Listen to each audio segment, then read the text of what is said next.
Île Maurice, mon amour, c'est le podcast qui vous transporte au cœur de l'océan Indien par la voix des Mauriciens. Cette série de podcasts vous est proposée par les hôtels Attitude. Île Maurice, mon amour. Île Maurice, mon amour. Île Maurice, mon amour. Île Maurice, mon amour. Île Maurice, mon amour. Île Maurice, mon amour. Île Maurice, mon amour. Île Maurice, mon amour.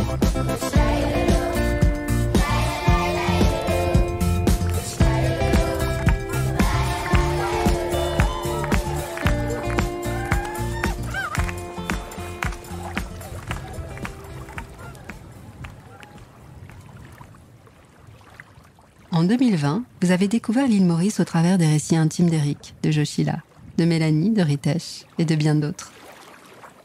Pour cette deuxième saison d'Île Maurice, mon amour, nous vous proposons d'écouter d'autres histoires et d'autres trajectoires. Celles de femmes et d'hommes mauriciens partis un jour construire leur vie ailleurs. Bienvenue dans la saison 2 d'Île Maurice, mon amour.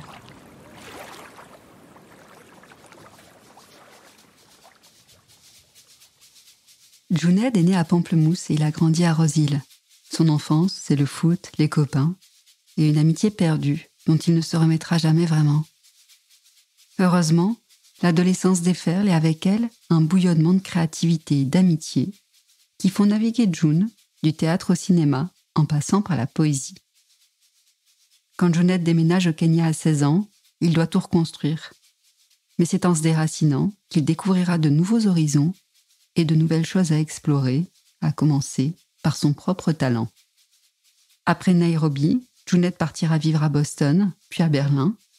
Malgré l'éloignement géographique, Maurice ne sera jamais bien loin, car quel que soit l'endroit où l'on décide de vivre, rien ne peut remplacer le pays d'origine, celui qui nous a vu naître, grandir et devenir.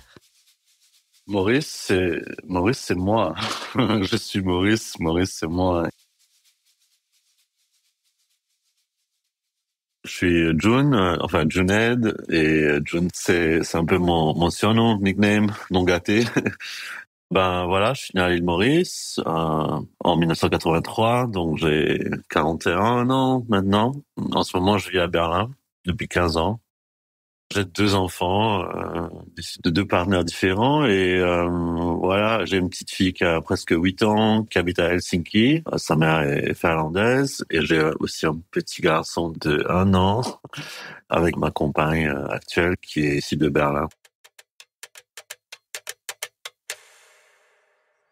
Je suis né à Pamplemousse, à l'hôpital du Nord, mais j'ai surtout grandi à Rose-Île, donc vraiment la frontière de Beaubassin et Rose-Île, près du jardin Balfour, près du Tabor. Et c'est là où j'ai passé les premières années de mon enfance. Il y avait la maison de ma grand-mère qui était juste à côté. Voilà, une grande cour. Moi, j'étais le premier né. J'ai un petit frère qui a 3 ans moins que moi. C'est là que j'ai passé les premières années de ma vie. Je crois que j'avais peut-être 2 ou 3 ans, donc les mémoires sont un peu floues, mais je les ai vues à travers des photos. J'étais en Angleterre et en Italie, en France, parce que mon père étudiait en Italie, mon oncle habite en France et mon autre oncle à Londres. Donc j'étais avec ma maman dans ces 3 différents endroits et avec mon père aussi en Italie. Donc ces souvenirs-là, je les ai pas vraiment, sauf à travers des photos que j'ai vues. Par exemple, je voulais marcher dans la neige les pieds nus, donc ça je me souviens. Et puis c'est plus tard, à l'âge de 6 ans, qu'on a vraiment quitté l'île Maurice pour 1 an. Pour l'Angleterre, mon père faisait des études scientifiques, voilà, à Birmingham. Mon père, il a travaillé pour la Mauritian Wildlife Foundation où il était en charge de la conservation de la flore à Maurice. Et pendant ces années-là, on a surtout fait beaucoup d'excursions en forêt, donc découvert pas mal de trails, de randonnées, etc. Et je me souviens de ces randonnées-là dans la forêt. C'est un truc que j'adorais.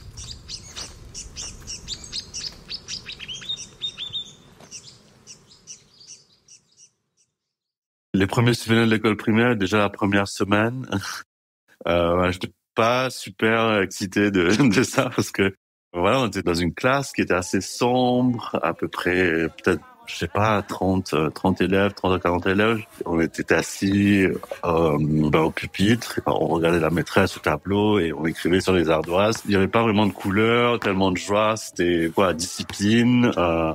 Mais voilà, tout enfant reste enfant et nous, on vivait juste pour la récré, quoi, pour pouvoir jouer, surtout au foot à cette époque-là. Et on n'avait même pas de ballon, donc on improvisait avec des capsules. Voilà, ça je me souviens. Premièrement, on jouait au foot avec des capsules de Coca-Cola, quoi, de shopping. Et parfois, si on avait une capsule en plastique, là, c'était un peu plus gros, donc c'était un peu plus excitant. Et plus tard, voilà, on trouvait des boîtes, des petites boîtes qu'on fourrait de feuilles, de cailloux, pour avoir quelque chose qui ressemblait plus à une balle, quoi. La 6e, à Maurice, c'est la dernière année scolaire de l'école primaire. Après ça, il y a quand même un grand examen qui mettait pas mal de pression. Voilà, il fallait se classer sur un système de ranking pour pouvoir accéder à ces écoles un peu réputées. Mon rêve, c'était d'aller au collège du Saint-Esprit parce que ils étaient connus comme étant assez forts en sport, surtout en athlétisme. Mais bon, j'adorais le sport à cette époque-là et voilà, je voulais courir pour le collège Saint-Esprit. Et c'était mon choix et j'ai pu y arriver. Et j'étais super ravi parce que j'avais mon meilleur pote Ziad qui lui aussi avait choisi ce collège-là. Les 2 dernières années de l'école primaire, vraiment très proches. On jouait au foot, on était des fans de Manchester United, on taquinait notre prof qui était un fan de Liverpool, on faisait des posters qu'on mettait en classe. Donc il y avait une grande camaraderie. Il était aussi un artiste très jeune, assez doué qui m'inspirait. On était tous les deux admis au collège du Saint-Esprit, donc c'était aussi une grande joie. Mais on était séparés parce qu'il y avait 4 sections de Forme 1. On était séparés, mais on était quand même dans la même école. Donc voilà.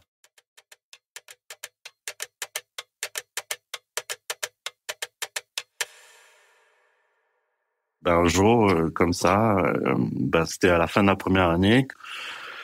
Il est décédé et tout à coup d'un crise d'asthme ou quelque chose qui était relié à un crise d'asthme en Forme 1, quoi. Donc c'était vraiment un choc. À Maurice, à cette époque-là, il n'y avait pas vraiment un suivi psychologique ou aller voir quelqu'un de professionnel pour aider avec ce choc-là. C'était it's life, shit happens, you have to go through it. Et bien sûr, mes parents m'ont soutenu. Mais pas plus, quoi. Il y avait pas grande conversation autour de ça, autour de la mort, quoi, quelque chose que on va tous passer par là un jour ou l'autre. Ça m'a marqué pour la vie et ça a créé, je pense, un désir très fort pour la vie et ce que ça vaut et ce que ça veut dire et ce qu'on en fait, au fait, en sachant que tu peux disparaître ou se transformer d'un moment à l'autre sans without any notice. Ouais.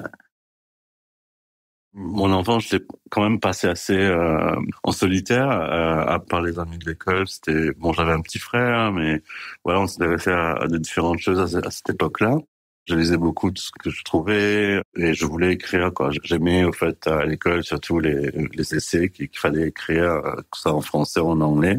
Tout doucement, je découvrais un peu la poésie, c'était une autre façon d'écrire, et je me suis mis comme ça un peu, et entre 12 et 14, 15 ans, je dirais, où j'ai surtout écrit de la poésie, c'était une façon de journaling, de journal intime, d'émotion, de réflexion sur la vie, partager, penser ouvertement, travailler les mots, trouver des concepts. Et oui, à un certain moment, j'ai aussi écrit un poème pour Ziad. Ouais.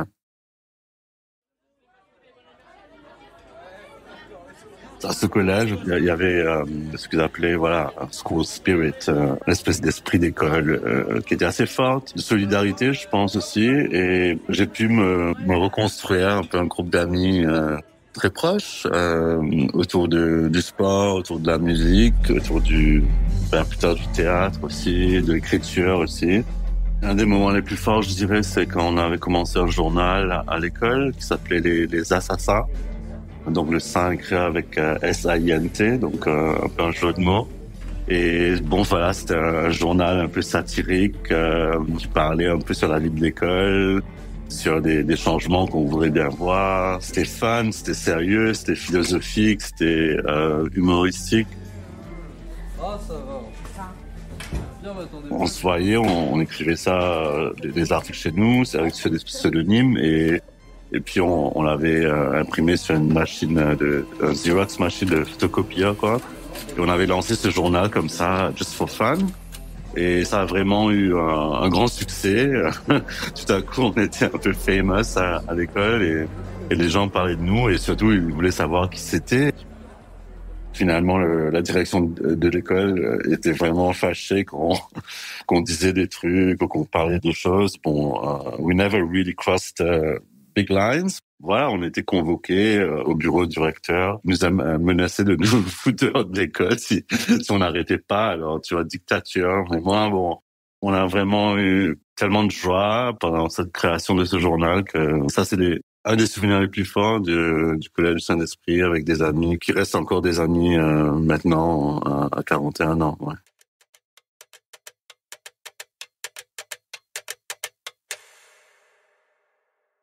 Au fait, à cette époque-là, à l'âge de 16 ans, ma famille, ils ont décidé de quitter Maurice pour le Kenya, pour Nairobi.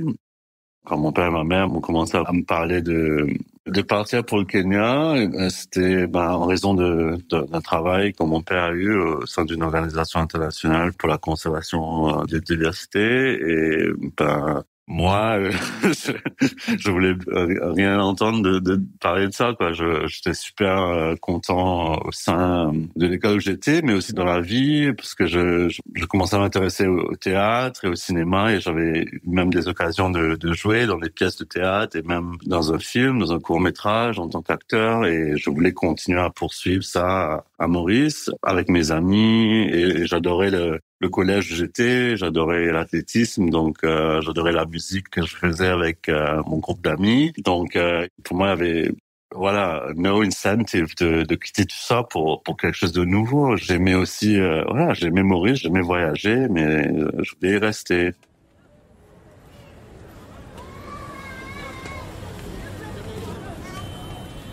Avant qu'on quitte officiellement, on était parti au Kenya pour 2 semaines, pour peut-être voir des écoles, pour voir la ville, pour avoir une impression de cette vie nouvelle là-bas, potentielle, dans un tel potentiel déjà. C'est différent, quoi, et c'était aussi parce que j'aime découvrir de nouvelles choses aussi. C'était assez fascinant de voir une nouvelle culture, avoir de nouvelles sensations urbaines aussi, et aussi de nature, à travers des safaris, etc. Et de découvrir une plus grande école avec des enfants qui venaient de tous les coins du monde. Donc il y avait un côté de ça qui était c'est aussi nice, quoi. It's interesting. Et ils avaient des facilités pour l'art. Ça, c'était un point sur lequel je me disais waouh, si je viens à cette école, je peux peut-être faire de l'art. Il y avait même un programme de théâtre, et quelque part, je me disais, ok, bon, c'est comme ça, peut-être, maybe I give it a chance also. Et peut-être ça marche pas, je retournerai. J'avais ça peut-être un peu dans l'esprit. C'était une école internationale et avec des profs aussi qui avaient des expériences internationales, donc c'était une expérience assez enrichissante. Mais voilà, tu es humain, tu es ado, et c'est tes amis qui comptent finalement. Tous mes amis, je les avais laissés à Maurice et j'étais vraiment déprimé, quoi.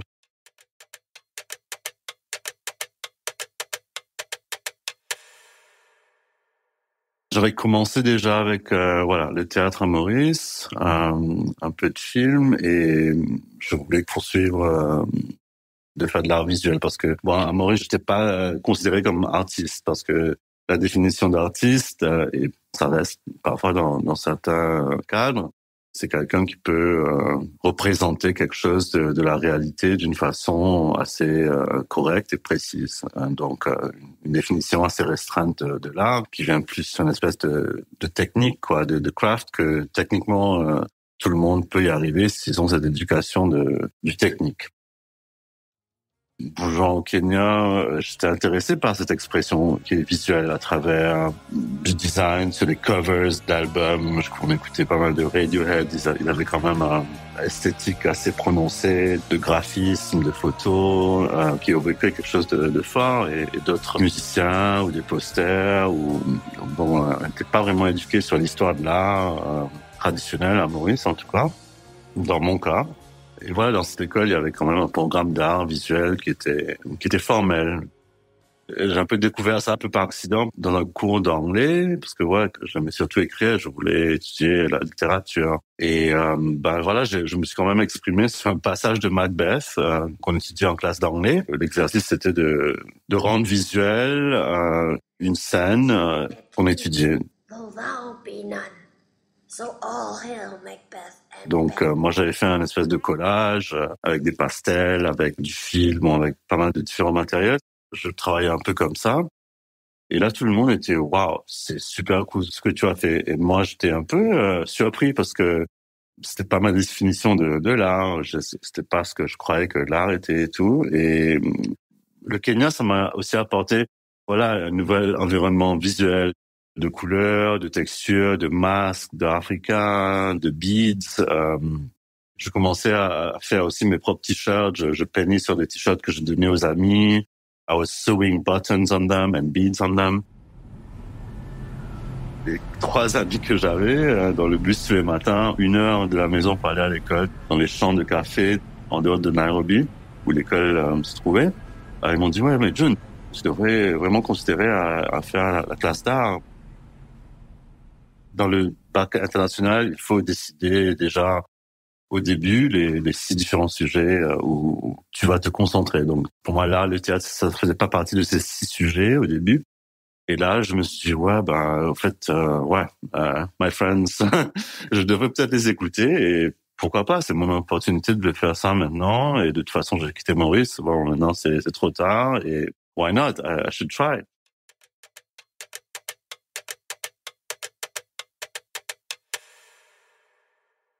Au moins 3 ou 4 fois pendant ces 2 ans, on est retourné à Maurice. Et là, j'ai vu mes amis. Bien sûr, j'allais au collège, la première chose, et je voulais voir mes amis, mes profs, etc. Et ils étaient contents de me voir et tout, et moi aussi. Mais aussi, c'était I don't belong here anymore, tu vois. Mes amis avaient un band. C'était un de mes rêves d'avoir un band avec eux, de faire de la musique ensemble et tout. Tout à coup, je pouvais accéder à ce monde, je pouvais le voir, je pouvais le ressentir, mais pas dans la même façon parce que I didn't belong there anymore. Et ça, c'était vraiment dur. Mais bon, j'étais vraiment, on faisait des trucs ensemble, on sortait, on jouait de la musique ensemble et tout. Et chaque fois que je revenais à Maurice, donc j'ai toujours gardé un lien très proche avec ces amis-là. Avec Maurice aussi, comme pays, comme paysage culturel, artistique, naturel. Mais voilà, il y avait ce knowledge, que j'ai accédé à un autre univers. Il y a un autre univers qui existe, qui va en parallèle. C'est un peu un truc de time travel, aussi de changer de planète. C'est comme le Petit Prince qui découvre d'autres planètes. Et sur chaque planète, il y a un autre personnage avec de différents traits. C'était un peu comme ça, cette expérience de bouger là-bas, Je me suis enrolled dans ces 2 cours d'art visuel et de théâtre. Et là, c'était un déclic. Donc, je me suis dit, je veux plus étudier la littérature, je vais aller à une école d'art pour un peu mélanger et pour un peu découvrir la connexion entre toutes les formes d'art. C'était un peu dans ma tête à cette époque-là, j'étais intéressé par la peinture, le dessin, la photographie, la mode, le cinéma, le théâtre. Donc, c'était un peu beaucoup. C'est vrai, mais je voulais aller dans une école où je pourrais peut-être explorer tout ça. Et je faisais aussi pas mal de design. Je faisais du design de website et tout. Et voilà, mon père, il m'a dit, peut-être tu devrais aller dans cette direction parce que tu es vraiment doué. Et c'était vrai, j'étais vraiment faire des trucs sur l'ordinateur. Mais après, je suis parti à l'école d'art à Boston.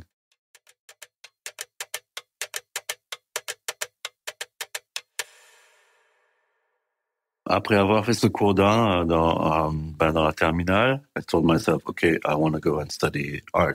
Et je voulais aller dans une école, dans une université pour faire ça. Et bon, mes parents, ils sont pas vraiment dans le domaine, donc ils se connaissaient pas. Il y avait des écoles qui venaient à notre école pour rencontrer des étudiants potentiels qui avaient peut-être un certain talent, un certain intérêt. Donc, j'avais rencontré des gens du Kent Institute of Art and Design du Canterbury, en Angleterre, qui après avoir vu mon portfolio, ils m'ont dit, OK, on s'intéresse à ton travail, on te donne un spot et tu peux nous rejoindre si tu veux bien.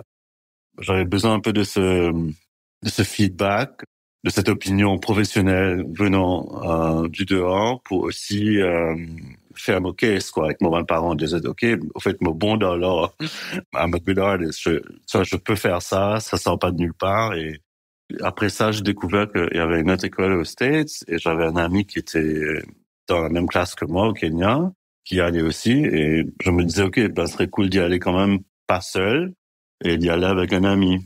Et donc, je me suis retrouvé comme ça un peu à Boston, juste parce que, voilà, j'ai fait après la demande au Massachusetts College of Art and Design. Et voilà, on était tous les deux pris et on allait là-bas tous les deux à Boston.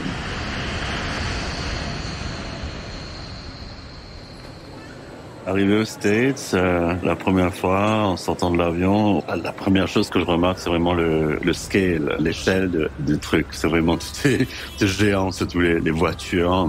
Au début, je me dis, waouh, putain, comment est-ce qu'ils ont des voitures aussi grandes que ça? Après, il y a tous les panneaux de signalisation partout, des trucs écrits partout, du printed matter partout. Surtout comparé au Kenya, ce sont tous ces trucs de graphic design qui sont collés partout.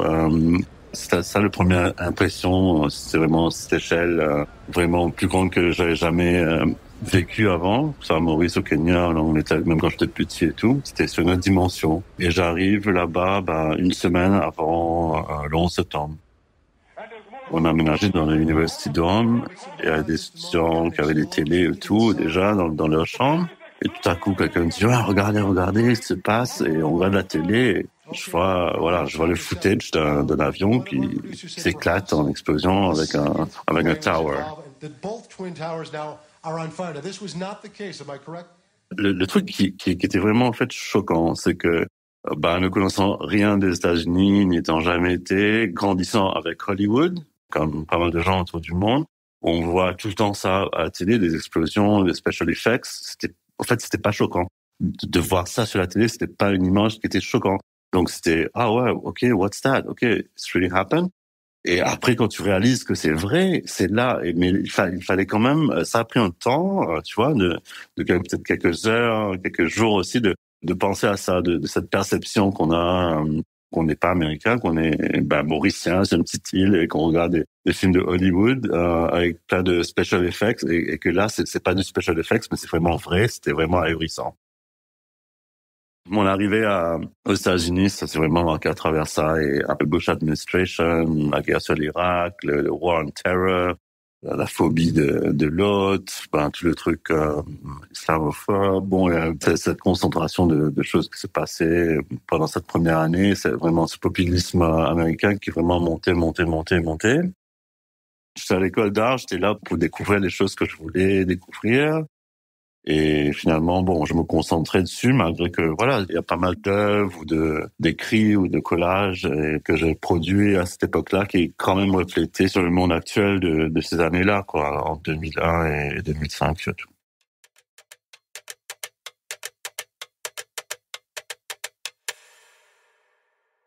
C'est un peu extraordinaire comment on peut vivre deux endroits à la fois, quelque part, consciemment et inconsciemment. Donc, consciemment, je suis à Boston, mais inconsciemment, souvent, je suis aussi à Maurice avec des choses qui me connectent là-bas, avec soit la famille, les grands-parents surtout, et des amis ou des profs. Mes parents, à ce moment-là, ils sont sur Rome, en Italie, où mon père bosse pour la même organisation qui est basée à Rome cette fois-ci. Moi, je retourne à Maurice, ou en Italie voir mes parents ou mes grands-parents à Maurice et mes amis qui aussi commencent à quitter l'île Maurice pour aller vers d'autres horizons. Et là, tu vois, le contraste, il est encore plus. C'est-à-dire que le Kenya déjà avait du contraste en relation avec Maurice et là avec les États-Unis, c'est vraiment un contraste hyperbolique. Donc c'est vraiment plutôt Mars, quoi. C'est vraiment deux mondes complètement différents. Là, je réalise que j'ai une identité quand je vis à Boston et j'ai aussi une autre identité quand je suis à Maurice et une autre identité quand je suis quelque part d'autre. Et c'est un peu gérer ça qui est aussi intéressant et pas toujours facile. Quand je reviens à Maurice, je photographie beaucoup, je studie aussi la photographie, j'ai toujours photographié toute mon enfance, mon adolescence, j'ai filmé aussi. Donc pour moi, ça a tout le temps été un outil de documentation surtout, pas d'art vraiment, mais de documentation primairement. Et vu que je suis au sein de l'école d'art, la photo, la photographie, la fine art photographie aussi, donc je m'intéresse à comment la photographie peut aussi communiquer des choses sur mon expérience de Maurice, sur la société, sur les thèmes artistiques en général. Et donc, je commence à photographier pas mal et toutes les photos, je les ramène avec moi à Boston et c'est là où il commence the meaning changes. Donc, je les vois vraiment à travers un autre prisme où ils prennent de nouvelles dimensions, de nouveaux meanings, quoi. Et aussi, voilà, il y a un peu ce côté romantique aussi que je commence à ressentir. Quand toi, tu viens d'un pays qu'on appelle exotique, ça veut dire quoi, en fait? Parce que pour toi, c'est New York qui est exotique, c'est Paris qui est exotique. C'est un peu ce dialogue aussi qui m'intéresse, en fait, jusqu'à maintenant. C'est ce point de vue vers l'autre, vers l'inconnu ou vers quelque chose qu'on désire peut-être ou qu'on connaît pas mais qu'on désire. Il y a des facettes du désir qu'on trouve dans ce nouvel endroit ou dans cette personne ou dans cette culture. Ce désir de voyage, quoi. Donc, à travers les photos, je les utilise pour mon travail de peinture surtout, comme base de recherche. Et voilà, donc l'île Maurice, ça reste très ancré dans mon œuvre artistique. Je la peinture à cette époque-là, maintenant un peu plus vers le film. Donc voilà, elle est toujours là, la petite île, ouais.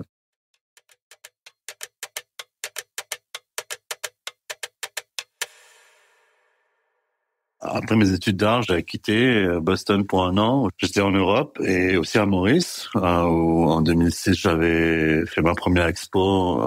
Après avoir fait des études d'art, je suis retourné à Maurice parce que je voulais peindre là-bas et montrer là-bas et partager mon travail avec le public mauricien parce que je savais pas ce que ça allait donner. Quand tu exposes dans une école d'art, bien sûr, tout le monde connaît le contexte. Mais vraiment exposé dans un pays qui, à cette époque-là, en 2006, n'avait pas une grande scène artistique, donc c'était très petit, et j'étais intéressé de voir ce que ça donnerait. Donc j'avais fait quand même 6 mois à Maurice, et j'ai exposé à peu près 40 tableaux à la galerie Advil à cette époque-là pour lui. Et c'était une expérience très, très forte, parce que j'ai quand même reçu beaucoup du public, j'ai aussi, bien sûr, vendu des œuvres, et c'est une expérience très forte que j'avais faite. Mais après, je suis retourné à Boston pour poursuivre des études, l'art et l'éducation. Et arrivé un moment où je me suis dit, OK, soit je vais à New York, parce que c'était un peu la ville un peu mythique, soit je sais pas où, on va ailleurs. Et de par la vie, comme ça se passe quelquefois, j'ai découvert un peu Berlin à travers une personne très proche. Et j'ai découvert que c'était une ville en renaissance, donc c'est une ville assez intéressante où des choses se passaient artistiquement et c'était un choix un peu spontané que parfois honnêtement j'ai aussi regretté parce que je me suis dit pourquoi je suis resté 6 ans aux States et j'aurais pu au fait bouger à New York, mais c'est vraiment des questions de if. J'avais besoin aussi d'un break de la culture américaine, je voulais quelque chose d'autre et c'est comme ça que je me suis retrouvé à Berlin.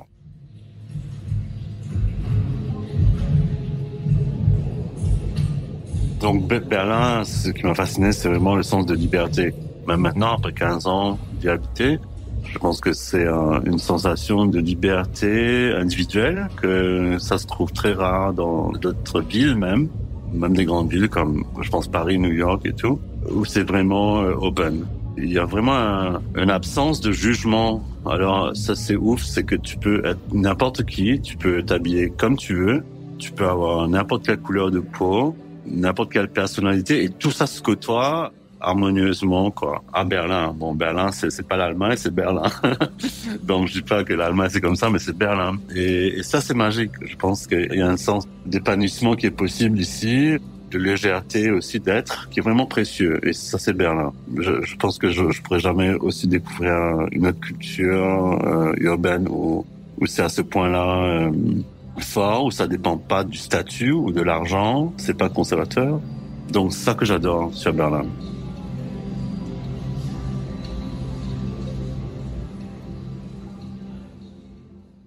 Ça va faire presque 25 ans que je vis plus à Maurice et voilà, j'ai vraiment envie d'y retourner, d'y vivre. Voilà, ça c'est le désir primaire parce que j'aimerais maintenant, dans mon domaine de création, d'art, de littérature, de films, de cinéma, il y a beaucoup plus de choses qui se passent et j'ai connu des gens malgré que je suis pas là-bas. Donc j'y reviens chaque année ou chaque 2 années. Et j'ai vraiment envie d'y être pour côtoyer ces autres créateurs mauriciens. I miss being home. On peut dire ça comme ça. Et j'ai envie de créer là-bas. J'ai envie de penser, de laisser toutes les expériences de près ces 25 ans d'autres expériences vécues ailleurs, revenir vers moi et me retrouver aussi encore une fois. Parce que, ouais, quelque part, oui, là, je me sens chez moi à Berlin. C'est chez moi, mais c'est aussi pas chez moi. Mais c'est aussi la même sensation que je ressens quand je suis à Maurice. Là, j'étais pendant 2 mois récemment et c'est chez moi, mais c'est pas chez moi. Donc, négocier ces crises identitaires d'appartenance, ça reste quand même un chemin que je dois faire et que j'aimerais bien pouvoir peut-être, à la fin de ma vie, trouver une certaine harmonie avec.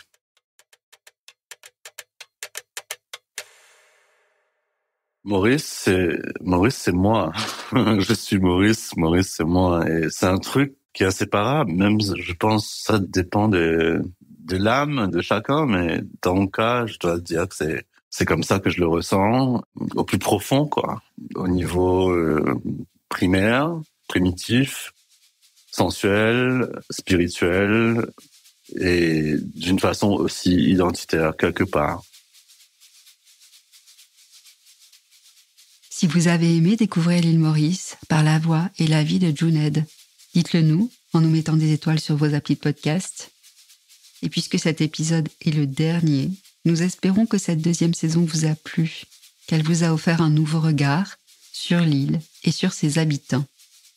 En attendant la suite, n'hésitez pas à réécouter la première saison et à partager ce podcast pour nous aider à le faire connaître. Île Maurice mon amour vous est proposé par les Hôtels Attitude. Il a été conçu par Fleur Chrétien et monté par Monkey Sound Studio. Île Maurice mon amour.